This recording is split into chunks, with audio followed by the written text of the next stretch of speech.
Good morning and welcome to another great episode of Enterprise Weekend, reaching you from Enterprise Television. I'm Henry Igwebike. Right now, we'll be starting off with our newspaper headlines to see all that we have, and after that will be our main conversation also for today. But please do well to be part of our community. Have a say in what we say. You can always find and reach us at enterprisetvnews.com. You may like, comment, and follow us on all our social media platforms at Enterprise TV7. We're honored to have Barrister Vance Ofeli, Barrister Law Public Affairs Analyst. Thank you so very much for being here. Thank you. Good morning. Good morning. So let's start off today with what's making rounds on Saturday Vanguard newspaper. We have on the very top strip here, why I committed over 1.5 billion naira to humanitarian causes in 2024, and that's coming from Obi. And also we have Edo Iwodalo PDP tender over 1,000 documents against Obebelo's victory. And on the bottom strip here we have a very sad one. Retired AIG's wife kidnapped inside her home. Wow. You can get that on page 6 of the Saturday Vanguard newspaper. And on the bottom strip here we have stop medical tourism, develop our hospitals. Nigerians are now telling Bola Ahmed Tinubu that he should stop the medical tourism and develop ours here. Dangote Refinery raises price of petrol to 955 naira. So, Barrister, let's talk about this Edo issue. Iwodalo, a PDP tender over 1,000 documents against Obebelo's victory. Do you think this is another issue Nigerians shouldn't bother themselves about? Of course, knowing the way we play politics in this country. Well, I mean, the case is sub judice. Those documents will be looked into, and it is their probative value that will determine the strength of that case. It's not by the number of documents, it's not by the quantity of documents that is tendered, but the quality and the quantity that have probative value to the case under reference. The quantity or the quality or probative value, the ones that are related to the fact in issue in the case under reference. So it is a court that will dissect and look at them effectively, and the adverse party who will raise objection at some point, and the document that are admitted, there's a legal science as to the validity of evidence and their probative value. So let them continue, because we saw how the election went in that state, and how that there was a lot of malpractice, reported allegedly that the victory was not from what transpired from the electors and the rest of that. Because it's not good, I won't say too much about it, but it's one that calls for concern. I mean, when you win election in Nigeria, election is contested twice in Nigeria. When you win at the ballot or whatever it is, you have to proceed to the court to ensure that you secure the victory and the court as well, because it's not over until it's over. But do you see at this second level, which is the courts, the litigants are going to put up another fight like they did at the polls. So whoever emerges the winner, then that is where victory is recorded. But do you see another repeat of what happened still in Edo State as against Adams Oshomole, when of course it was his own turn? Yes, exactly. And of course we have a reversal. Do you see such kind of issue playing out, or is it that the kind of democracy we practice now, if it's possible, is different from what was obtainable during the times of Adams Oshomole and Osumbo? No, nothing really has changed. It is not the law actually that a lawyer or anyone should preempt the outcome of a matter in court. We cannot preempt it. Even if we have precedents, like you are citing precedent now, even if you have such precedents, it's not the right thing to now begin to preempt or to make suggestions or projection as to how a matter that the sub judice will end. No, it's not the law. So I will say, like I said before, that at this juncture, this is the legal battle. You know, the one they did before is the battle for popularity. Okay, who is popular among the two parties or all the contestants politically? Okay, but at this level is who among the parties have the local standard or have the won the election actually at the polls.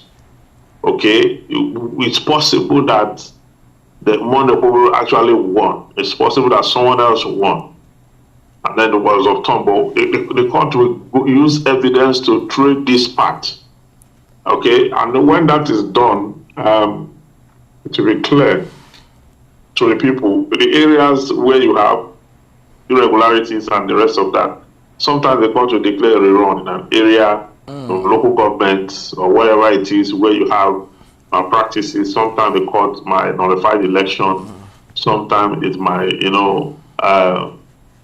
might sack the substantive governor, and just any decision that is best suitable in line with the Electoral Act All right. is what the court will do. The court will do justice in the case on that reference, and we look forward to that day where this matter will be properly dealt with.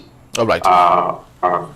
Litigation. All right, very well said. Now let's move to the Saturday Punch also. We have the big story here. Petrol pump price surges yet again to 1,150 naira after Dangote hike. Brace for more price raise. Marketers tell Nigerians the up and down, issue of petroleum. When Nigerians thought they had gotten the relief, right here we had yet again, petrol pump price getting to 1,150 naira, and more increases is on the way. But on the top strip here, Barrister, I love us to talk about education.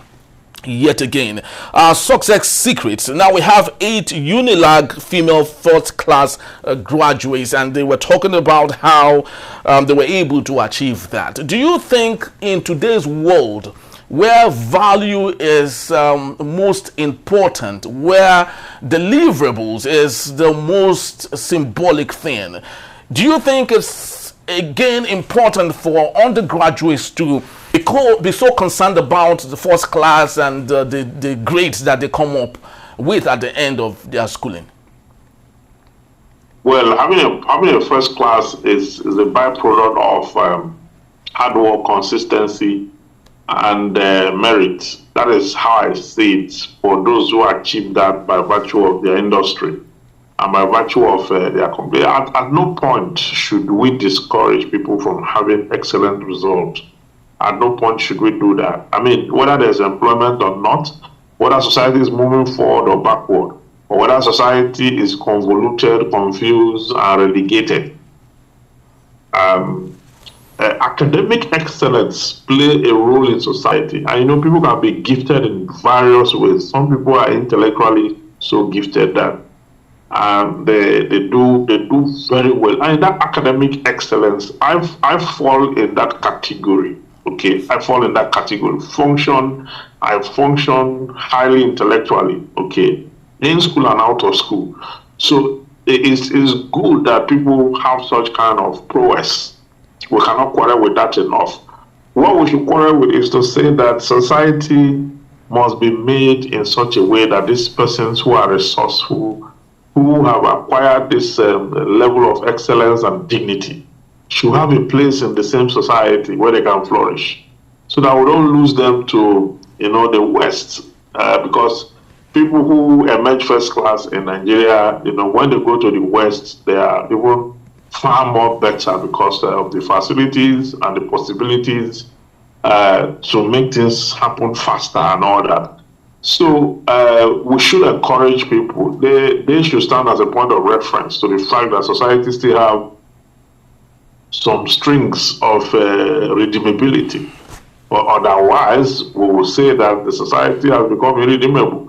But for these very few folks who have stood out in their discipline and the academic prowess, we should encourage that encourage the youth to do more for themselves by committing to intellectual, their studies, and so that they can have a place, so that if they are not able to get a job, they'll be able to create a job one way or the other and make society a better place. It is actually better for you to have an educated society than for you to have one that is run down by those part of those persons who have made with that excellent result.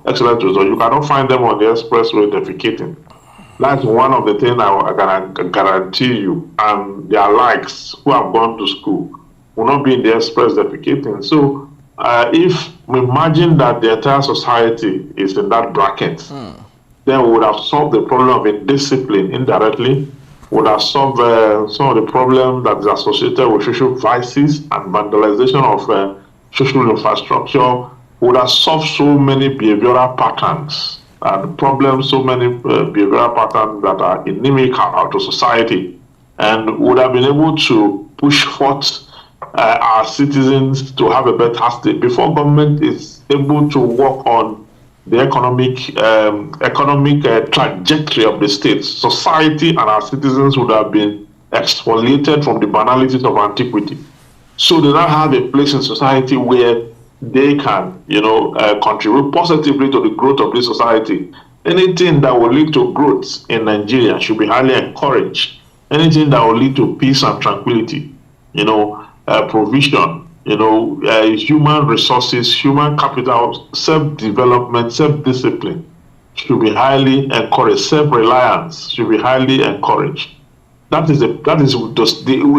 start from the intangibles, because it is the intangibles that will birth the tangible. And if we're able to go through that projection, government will have less work to contend with. And when they do little, it will show, it will magnify the effort, because the citizens are already prepared and well schooled for the development that's coming. Very well said. Now let's go international for a bit. On the Guardian newspaper, we have on the top strip here, return of Donald Trump and revival of ideological confrontations among nations. Pastor Valley, speak to us on this. Couple of days from now, Donald Trump will be sworn in as the new president of the United States of America. But of course, the underlying factor here is his relationship with other nations around the world. Speak to us on this matter. Would the world see another face of Donald Trump, or they might just maybe just manage what they have been used to in his first administration? The perception, there are those who love him, there are those who hate him. He said he doesn't care, really, he doesn't care about that. The policy that is going to come up with on immigration, border protection, protecting the American space and the rest of that, some persons like the idea, some persons don't like the idea of deportation, because immigrants contribute hugely to the economic advancement of the United States. It's a very big place. Even with the number of people there's still a whole lot of room to accommodate more people. But the idea is that people should come legally. People should try as many people to be,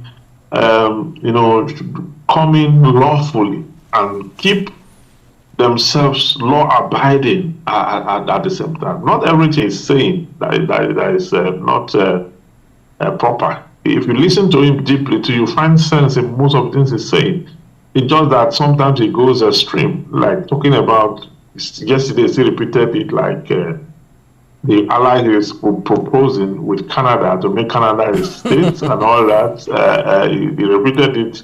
There was a media chat yesterday where he repeated all that and talked about how Canadians, when they release their prisoners after serving time, they release them into the American states, and those who have committed murder, rape, different kind of offenses, they push them into the American state, and he attributed that to be one of the reasons why there's a high rate of murder, sometimes shooting, and the rest of that. So that these people are alien to the United States and the rest of that. So we see that his own style is actually different from the Biden and those who have been the Democrats that have been in government for a long time. They have this, this civil, more law-abiding, civil society-driven style of leadership, as against the radical Trump's approach, which is forceful, sometimes out of course, and the rest of that. Yeah, sorry for interjecting. Do you think we would have a more peaceful world with Donald Trump? Of course, Joe Biden said that the ceasefire with Israel and Hamas was largely as a result of Donald Trump's coming into that particular deal. Do you think we would have a more peaceful world with Donald Trump? Well, the likelihood is there. The likelihood is there because right now both sides are actually tired of the fire. Fire coming from both ends, because it's not improving their lifestyle. Okay, it just vents, retaliation. You hit me, I hit you. You promise to bomb me, I bomb you. Gaza Strip, the whole of that Middle East is in turmoil. Okay, and this has not led to the growth of any of the nations under reference. I mean, they've been distracted for over 22 months. And counting. So, apart from the fact that Donald Trump is coming in, which has influenced part of what has happened, it is also evident that they have also gotten to a point of diminishing return. That what we're doing is giving us, we're wasting resources, we're budgeting to fight, we're making super. I mean, what seems to have developed beyond that. So the ceasefire deal for me was necessary, and there's reason. If you ponder over it, you find the reasons around the edging issue that is in contention. And just so you know that they are at a point where they have to recline from all forms of violence further, because even the United Nations and the international laws and the international humanitarian laws that are put up for violations, people are beginning to rethink the essence of life itself. And if generally life is about cohabitation, and humanity must be preserved in the nick of things, why should they not cease fire? I mean, it's a good deal for the world.